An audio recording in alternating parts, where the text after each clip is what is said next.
దెయ్యం భయంతో ఇల్లు ఖాళీ చేసింది. తెలుగు అమ్మాయి అంజలి వరుసగా దెయ్యాల సినిమాలు చేసేసింది. గీతాంజలి సక్సెస్ సాధించడంతో వరుసగా వచ్చిన ఆఫర్స్ను అందిపుచ్చుకున్న ఆమె ఫిమేల్ సెంట్రిక్ మూవీస్ అయిన హర్రర్ ఫిలిమ్స్తో బాగానే అలరించింది. కానీ ఇప్పుడు ఈ ప్రభావం ఆమెకు రియల్ లైఫ్లో కూడా వెంటాడుతోందట. హైదరాబాద్లోని గచ్చిబౌలిలోని తన అపార్ట్మెంట్లో ఏవో అతీత శక్తులు ఉన్నాయని బలంగా నమ్ముతోందట అంజలి. ఆ భయంతోనే ఇప్పటికే ఫ్లాట్ ఖాళీ చేసి వేరే చోటకు మారిపోయిందట కూడా. ఇంత బలంగా నమ్మడానికి కారణాలు కూడా ఉన్నాయి.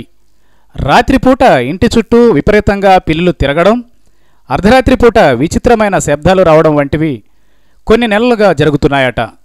ఈ పరిస్థితులన్నింటినీ వరుసగా ఫేస్ చేసిన అంజలి చివరకు ఇల్లు ఖాళీ చేయాలని ఫిక్స్ అయిపోయి మారిపోయిందని తెలుస్తోంది. విచిత్రం ఏంటంటే ఈమె ఫ్లాట్ అక్కినేని నాగచైతన్య ఫ్లాట్కు పక్కనే ఉంటుంది. ఈ సంగతి ఇలా ఉంటే ఈ దెయ్యాల దెబ్బకు ఇకపై హర్రర్ సినిమాల్లో నటించనే కూడదని ఫిక్స్ అయిపోయిందట అంజలి. రీసెంట్గా 2 సినిమాలకు ఇలాంటి ఆఫర్సే వస్తే ఎట్టి పరిస్థితుల్లోనూ హర్రర్ సినిమాలు చేయనని తెగేసి చెప్పిందట అంజలి. అతీత శక్తులు సీతమ్మను బాగానే భయపెట్టేశాయి పాపం.